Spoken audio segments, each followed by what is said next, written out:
Hallelujah. Praise the Lord. Amen. Purihin ang Panginoon. Hallelujah. Isang magandang hapon po sa bawat isa at patuloy po tayo na nagpupuri, nagpapasalamat sa Panginoon. At sa hapong ito, ay alam po natin, tunay po na naramdaman natin ang presensya ng Panginoon. God is working in our lives, in the midst of us. God is doing special things in our lives. Amen po ba? Sa ating patuloy na pagsamba sa Panginoon. So sa hapong ito, mga mahal na kapatid, ay ang pag-uusapan po natin ay patungkol po sa, ang title po ng sermon natin ay Living a Complete Life in Christ. Ayan, Living a Complete Life in Christ. So mandali po tayong manalangin. Manaming Diyos, maraming salamat po sa hapong ito na pinagkaloob mo sa amin. Dalangin po namin na samahan mo po kami sa aming pag-aaral ng iyong mga salita. Hayaan mo, Diyos, na buksan mo ang aming mga puso at isipan at mangusap ka sa aming mga buhay. Pagpalain mo po ang iyong mga salita, magbigay ng kalakasan sa bawat isa sa amin. At lalabas po kami sa bahay-sambahang ito, Panginoon.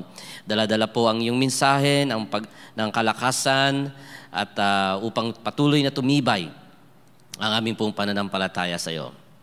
Sa iyo lamang po, Diyos, ang pinakamataas na papuri at pagsamba sa pangalan ni Jesus. Amen. Amen. Living a complete life in Christ. Mga mahal na kapatid, kumpleto ba ang inyong mga buhay?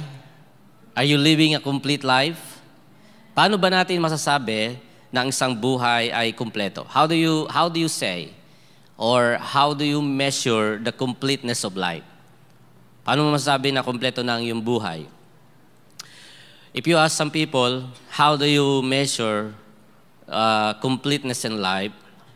People would say, kapag meron akong magandang edukasyon, I have a good education or educational attainment. May mataas na pinag-aralan. Ano pa ba? Ano ba ang pwedeng isama sa listahan na pwede nating sabihin na I have a complete life? Meron akong good paying job. Meron akong magandang trabaho at mataas ang aking sweldo. Ayan, may mga benefits.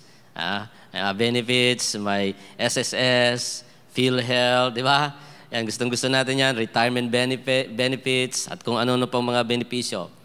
Then we can say, maybe that's a complete life. What else? Healthy lifestyle or healthy body. Meron akong malusog na pangangatawan. Good health. That's one of many people, yun po yung dinidesire ng maraming mga tao. Good health. Ano pa? Pagka meron tayong mga material things na dinidesire natin, like for example, magandang bahay, mayroon tayong kotse, at we are able to send our children to good school. Maybe we can say that's a complete life. Pero complete life in Christ is different. At yun po ang pag-uusapan natin sa hapong ito. Ano ba ang ibig sabihin ng complete life in Christ? Let's see the verse na binasa dito, yung sinabi dito ni Apostol Pablo sa Colossians chapter 2, verse 6 to 7. Sabi ni Paul, just as you receive Christ Jesus as Lord, continue to live in Him. Continue to live in Him. Rooted and built up in Him. Strengthened in the faith as you were taught and overflowing with thankfulness. Now, kay Pablo, iba yung kanyang perspektibo o yung kanyang pananaw, yung concept ni Paul when it comes to living a complete life in Christ. Iba yung definition niya ng completeness in Christ. At yun po ang makikita natin sa mga verses na to.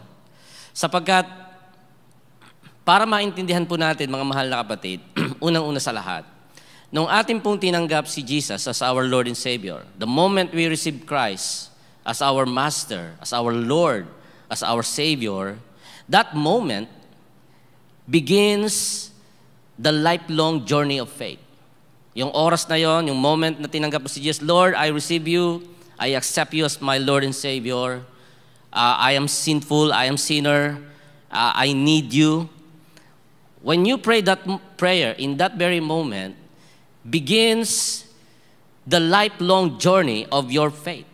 Doon nag-uumpisa yung mahabang paglalakbay ng isang buhay Kristiyano.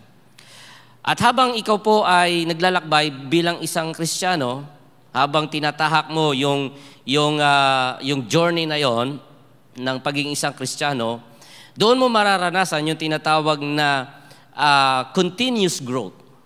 Okay? So kinakailangan makita sa atin yung lumalago tayo. Meron tayong growth spiritually. At hindi lamang tayo nagpapatuloy na lumalago sa ating buhay pananampalataya, kundi kinakailangan ding makita sa Panginoon na dapat ay lumalalim tayo.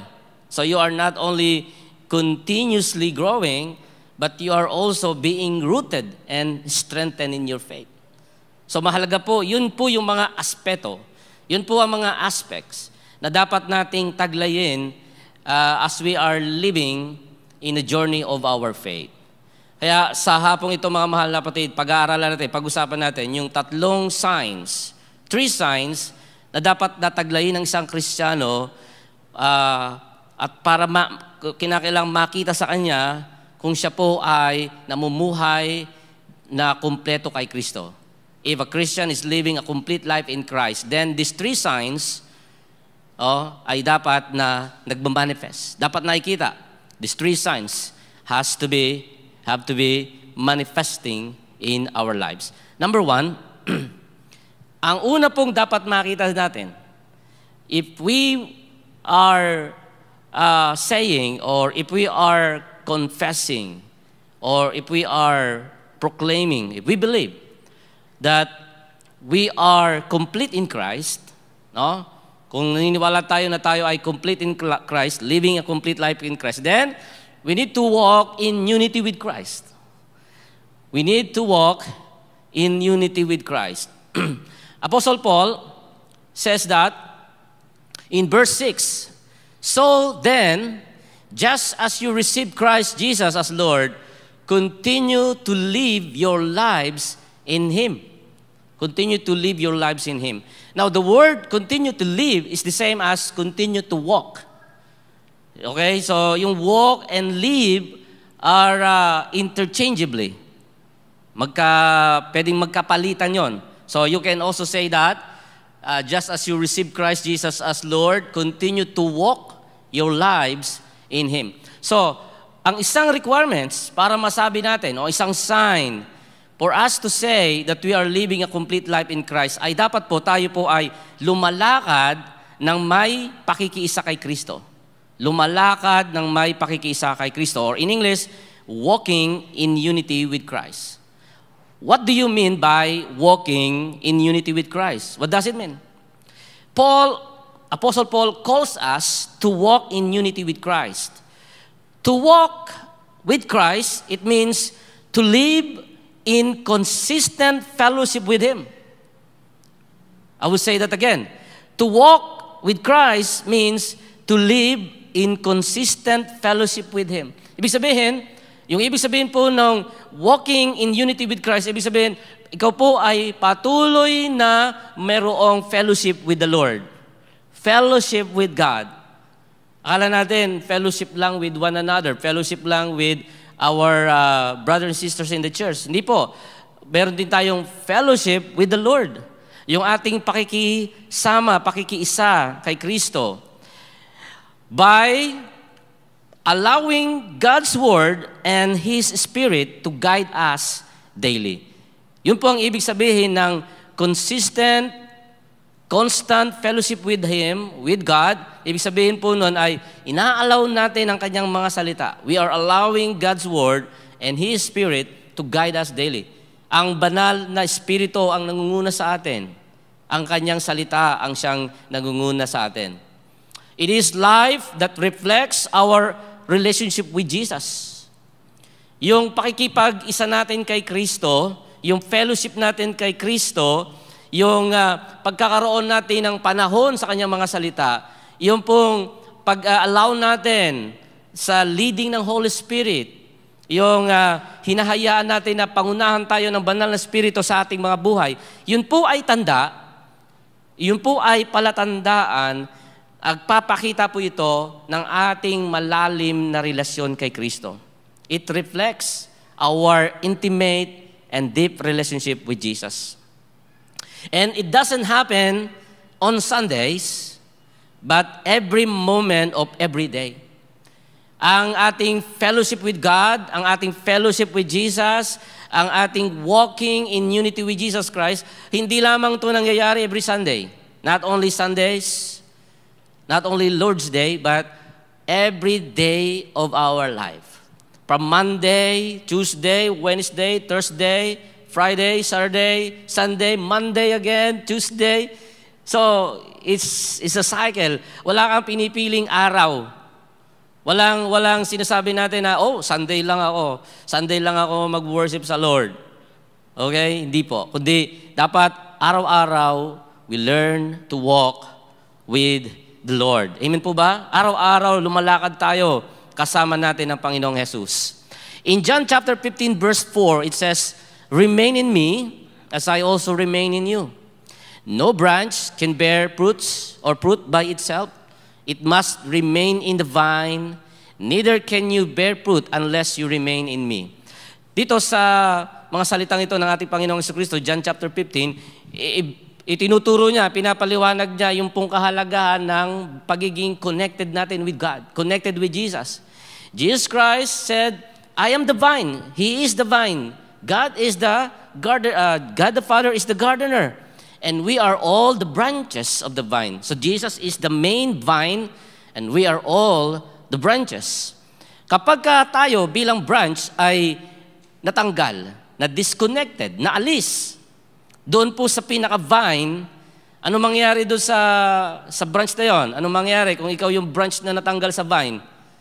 Okay? Mawawalan ka na ng buhay kasi you are disconnected with the vine. Vine is the source of your life. So kapag branch ka, natanggal ka sa vine, mawawalan ka na ng buhay, matutuyo ka, malalanta ka. Di ba? The same thing, tayo po ay as a branch, branches, we have to be connected with Jesus Christ as our vine.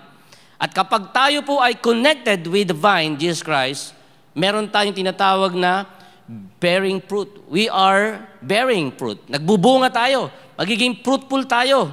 Nagbubunga tayo sa ating buhay, pananampalataya, in our walk with God. So, in John chapter 15, pinapakita dito yung kahalagahan, yung importance na walking in unity with Christ, kailangan tayo po ay laging connected with Jesus. Are we connected with Jesus? Are we connected with the vine? Amen? Sometimes the world tries to disconnect us with God. Sometimes the world, not only sometimes, but actually every day we are in a spiritual battle. And the world, the noise of the world is trying to disconnect you from the vine, from God, from Jesus. But do not allow the enemy, the noise of this world, na ikaw ay ma-disconnected sa vine. Huwag mo nga hayaan. Paano mo gagawin yun? Paano mo hindi hahayaan? O ano ang gagawin mo para hindi magtagumpay ang kaaway na ikaw ay mapalayo sa Diyos o ma-disconnected kay Jesus? Ano ang gagawin mo? Daily walk with Jesus. Amen? Daily walk with Jesus. Read the Bible every day. Kaya nga sa Sunday school rhyme, meron tayong kanta na yon. Read your Bible, pray every day, pray every day, pray every day. Di ba? Mama Mia, di ba? Meron ganon. Read your Bible, pray every day, and you grow, grow, grow. The secret of growing in Christ is reading His Word and allowing the Holy Spirit to guide you in your life. Amen po ba? In 1 John chapter 2, verse 6, those who say they live in God should live their lives as Jesus did. Kung nais natin, kung sinasabi natin na tayo po ay may pananampalataya at naniniwala kay Jesus, kinakailangang mamuhay tayo na tulad ng buhay o tulad ng ipinamuhay ng Panginoon. How did Jesus live? Paano ba nabuhay ang Panginoong Jesus? He lived, He demonstrated to us, He lived to us iniwan niya sa atin ang isang example ng buhay, exemplary life. Ano po yung exemplary life o example na buhay na Panginoon, Hesus Kristo, na iniwan sa atin upang tularan natin yung pong life of humility, life of obedience, life of mercy, grace, and compassion. Diba? Yung mga karakter ng Panginoong Hesus Kristo, humility, diba? So, mga mahal na kapatid, yun po ang nais ipakita ng verse na yan. Kung sinasabi natin na tayo po ay namumuhay kay Kristo, namumuhay sa Diyos, kinakailangan mamuhay tayo katulad ng buhay ni Jesus. Amen po ba? Are we living like Jesus? Amen. Hallelujah.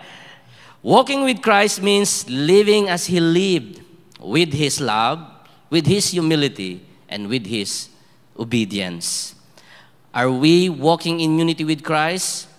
Brothers and sisters, every day, let us examine our daily lives to see if we are truly allowing God, allowing Jesus to lead us in every decisions and actions. Pangalawa, in our second point, another point or another sign na dapat ay nakikita sa atin if we claim to be complete or living a complete life in Christ. How to say that we are living a complete life in Christ? Second is, be rooted and strengthened in faith. Para masabi po natin that we are living a complete life in Christ, kailangan po nating magkaroon ng rooted and strengthened faith. Ano po ang ibig sabihin nun, rooted and strengthened faith? Ibig sabihin, kinakailangan po na ang ating pananampalataya ay matibay at malalim. Matibay at malalim. The Bible says in verse 7, rooted and built up in Him, strengthened in the faith as you were taught. Paul uses the imagery of being rooted and built up in Christ. To be rooted, ang ibig sabihin nun, to be rooted means having a firm foundation in God. Having a firm foundation in God. Magkaroon tayo ng isang matibay na pundasyon sa Diyos. Like a tree whose roots go deep into the soil. Strengthen means growing and stronger in our faith as we learn more about God through His Word and through prayer. Sa Book of Psalm, verse 1 and 3, sabi roon, that person is like a tree planted by streams of water, which yields its fruits in season and whose leaf does not wither. Whatever they do prospers. May katulad na verse ang mga talatang yan sa Psalm 1 verse 3. May katulad din yan sa Jeremiah. Jeremiah chapter 17 verse 7 that says, blessed is the man who trusts in the Lord. He is like a tree planted by the stream of waters. Sabi nun sa Jeremiah 17:7, mapalad ang isang tao na may tiwala o ang tiwala ay sa Diyos. Katulad siya ng isang puno na naitanim sa tabi ng batisan, na kahit dumating ang tagtuyo, siya ang kanyang dahon ay mananatiling sariwa at luntian. Imagine, if you are a tree or any kind of plant that is planted by the streams of water, katabi ka ng tubig, di ba? Katabi ka ng batis. Oh, so mayroon kang source of life, and that is yung tubig doon sa batis na yon. Hindi ka nawawalan ng source of life mo. Maliban doon sa sunlight, di ba? Yung water ang nagbibigay din ng buhay doon sa halaman.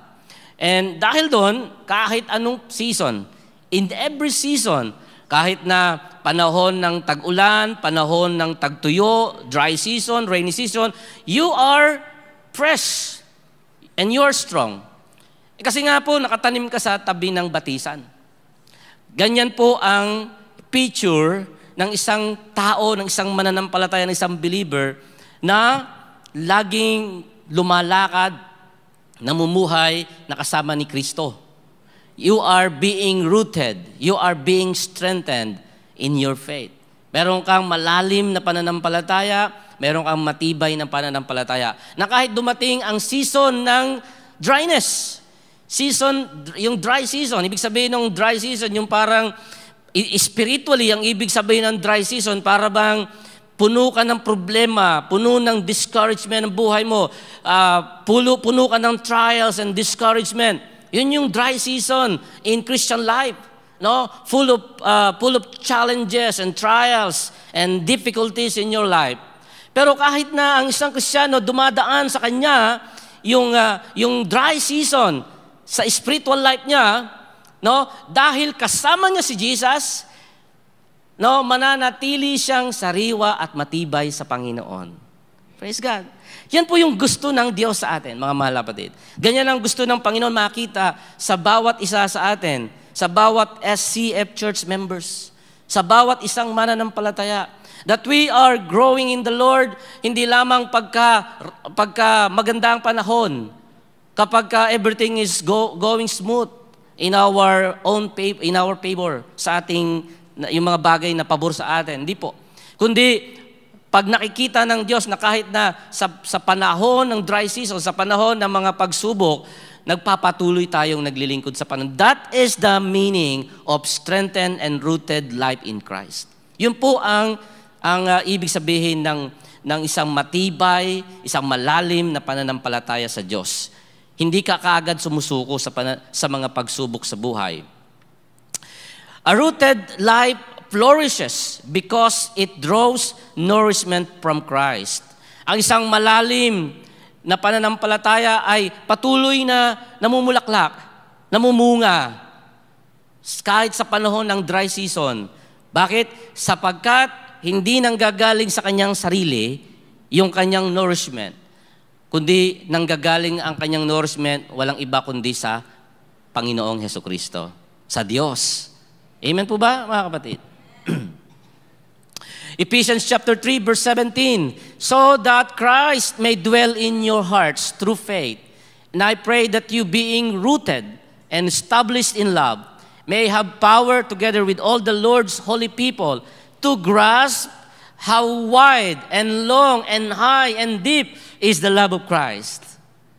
Hallelujah. This is Apostle Paul's prayer for the Ephesian believers, sa mga taga-Epeso, na sila ay I pray that you, being rooted and established in Christ, in love, may have power, magkaroon kayo ng kapangyarihan, together with all the Lord's holy people, upang, ang sabi doon, upang, nang sa gayon, maintindihan, maunawaan ninyo, kung gaano kalawak, how wide, kalawak, and long, kung gaano kahaba, high, kung gaano kataas, and deep, kung gaano kalalim ang pag-ibig sa inyo ni Kristo. Amen? You can only understand the love of Christ, how wide, how long, how high, and how deep the love of Christ, if you are rooted and established in your faith. Ang mga taong nakakaunawa ng pag-ibig ng Diyos, kung gaano kalawak, kung gaano anong tawag doon? Kung gaano kahaba, kung gaano kataas, kung gaano kalalim ang pag-ibig ni Kristo sa kanila, yun po yung mga mananampalataya na malalim ang pinag-uugatan ng kanyang pananampalataya. Malalim, matibay yung kanyang foundation at pagtitiwala sa Panginoon. Amen? Hindi ka kagad sumusuko sa mga pagsubok. Nagpapatuloy ka sa hamon ng buhay. Hindi ka kagad natitisod sa mga nakikita mo sa paligid mo o sa mga tao. Di ba, minsan tayo, kahit gaano ka nakalalim sa Panginoon, natural pa rin yung minsan may nakikita tayong mga mali sa kapwa natin. Di ba? That is human nature. Nakikita natin yung mga mali ng ating kapwa. And hindi magbabago yun hanggat nandito pa tayo sa lupa.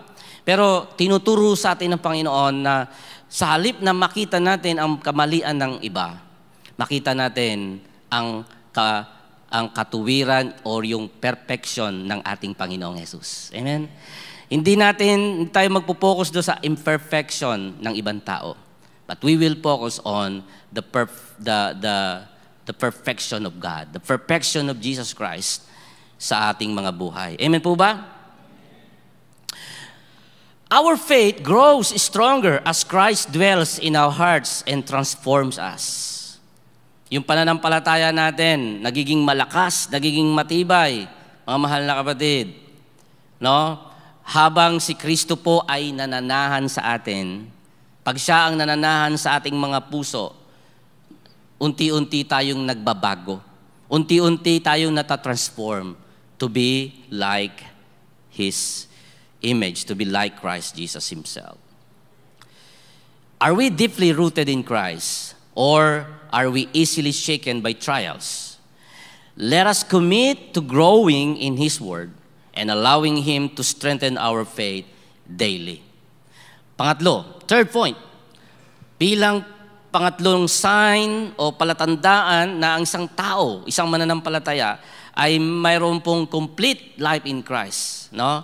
Living a complete life in Christ. The third thing ay dapat na he or she has to live with a heart of gratitude. Ang isang mananampalataya, para mapatunayan niya, masabi niya na siya po ay living in a complete life in Christ, dapat po meron siyang namumuhay siya ng may pusong mapagpasalamat sa Diyos.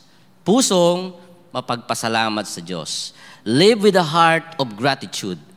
In that last verse, verse 7b says, and overflowing with thankfulness. Overflowing with thankfulness. Pagpapasalamat. A grateful heart, mga mahal na kapatid, a grateful heart is a mark or a sign of a believer who recognizes God's grace and goodness. Ulitin ko po yung sinabi ko na yon. Ang isang pusong mapagpasalamat o yung grateful heart ay yan po ang palatandaan na ang isang tao nire-recognize niya ang biyaya at ang kabutihan ng Diyos. Pero ang isang taong hindi marunong magpasalamat, ang tawag tawag diyan ay ingratitude. Ingratitude, it is the total opposite of gratitude heart. Ingratitude means always see the negative things. It's like a pessimistic people, mga pessimists. The pessimistic always see the negative thing. But the opposite of the pessimistic is the optimistic. Na lahat ng bagay sa kanya ay positive. Lahat ng bagay ay mayroong mabuting idinudulot. At lahat, ang isang mananampalataya, hindi lamang siya optimistic, kundi dapat siya din po ay grateful heart. Marunong magpasalamat. In everything. Sabi doon sa Bible, no? Magpasalamat. Thanksgiving, or the expression of our gratitude to God, shifts our focus from problems to God's faithfulness. Let me ask you, mga mahal na kapatid, ano ang gusto ninyong kumukontrol sa inyong buhay araw-araw? What do you want? Ano yung bagay na gusto nyo na nagkokontrol sa inyong buhay? Do you want problems to control your life? Or do you want God's faithfulness and goodness controls your life?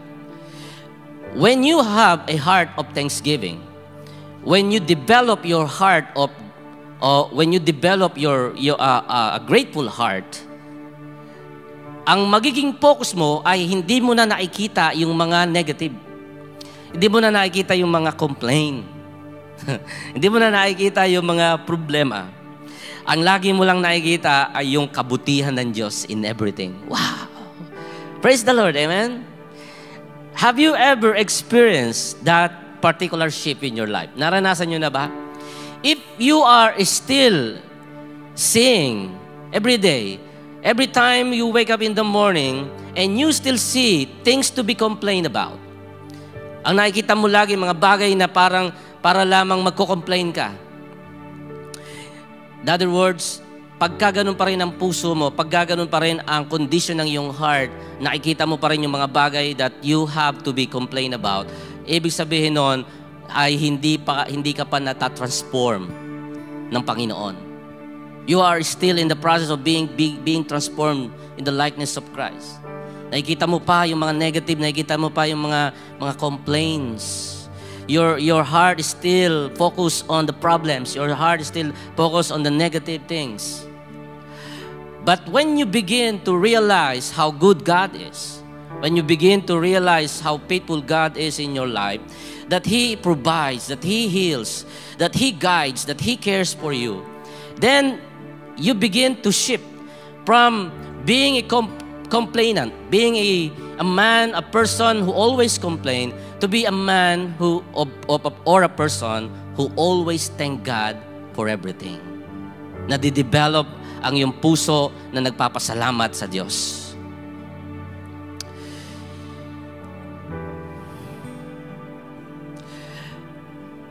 When we have a heart of thanksgiving, or when we develop a grateful heart, it fills us with joy and contentment. Gratitude or grateful heart fuels our worship and strengthens our faith. Kapag ang isang tao ay marunong magpasalamat sa Diyos, mamahal na kapatid, wala kang ibang gagawin kundi ang magpuri at sumamba sa Kanya. You will just worship God. It will be easy for you to worship God. When you have a grateful heart, it will be easy for you to worship and thank and praise God in your life. Pero kapag hindi ka marunong magpasalamat, it is so difficult to worship God and to praise His name for His goodness. In 1 Thessalonians chapter 5, verse 18, it says, "Give thanks in all circumstances, for this is God's will for you in Christ Jesus." Give thanks in all circumstances. The Bible did not say, give thanks in some of the things. The Bible didn't say that give thanks to something. The Bible didn't say that magpasalamat ka lang dito, pero wag kang magpasalamat dyan. The Bible says, give thanks in all circumstances. Magpasalamat ka sa lahat ng bagay. Pasalamatan mo ang Diyos sa lahat ng nangyayari sa iyo. Pasalamatan mo ang Panginoon sa mga tao na ating nakakasalamuha everyday. Ang mga tao na ibinibigay sa atin ng Diyos ay nagtuturo ng mga lesson sa ating buhay. Hindi lamang mga memories, kundi lessons, mga aral na nagpapatibay ng ating pananampalataya sa Diyos. Appreciate those things. Appreciate the good things from God and appreciate even the bad things that happens to us. Then we will realize na maging ang mga bagay na yun, kahit na bad thing yun, yun po ay ikabubuti natin sa bandang huli. In Philippians chapter 4, verse 6, it says, "Do not be anxious about anything, but in every situation, by prayer and petition, with thanksgiving, present your request to God." Present your request to God. Amen. Hallelujah. Magpasalamat palagi sa Panginoon. Gratitude is the foundation of prayer and trust in God. Alam niyo po, mga mahal na kapatid, nito lamang mga nakaraang araw, I begin to realize kung gaano kadakila ang Diyos sa buhay ng mga mananampalatayang tumatawag sa Kanya. Diba nakita natin halos sunod-sunod yung mga typhoon, no? Yung mga bagyo sa bansang Pilipinas. Napakaraming mga lugar ang halos pag dinadaanan ng bagyo, mga sunod-sunod na bagyo, no? Si Tino, si Uwan, yung mga dinaanan ng bagyo talagang nasa lanta. Parang kawawa po yung mga tao. Kawawa talaga. Pagka nakikita ko sa news, no? Maging sa Facebook, mga pinupost doon kung paano nasira yung mga bahay, kung paano lumulutang sa baha yung mga tao, yung mga tao humihingi ng tulong sa Diyos, sa kanilang sa ibang tao humihingi ng pagkain, pumipila para sa pagkain. Then I see ourselves. Tinitingnan ko yung ating buhay. tayo po, mga mahal na kapatid. May bagyo din naman, dumaan din naman ang bagyo sa atin. Pero ni isa man sa inyo hindi nakaranas ng tulad ng naranasan nila. Hindi nyo naranasang lumangoy sa baha. Hindi nyo naranasang yung baha na hanggang lieg. Hindi nyo naranasang yung bahay ninyo ay inabot ng baha hanggang sa bubong. Hindi nyo naranasan yung mga naranasan nila. God has been so good to you. God has been so faithful to you. And learn how to thank God. Kahit sa maliliit na bagay na yon, pinapakita ng Diyos ang kanyang kabutihan sa inyo. And how do you show God's your gratefulness and your appreciation to God? By continue trusting Him, continue serving Him, continue believing Him. I would like to invite everyone to please stand with me.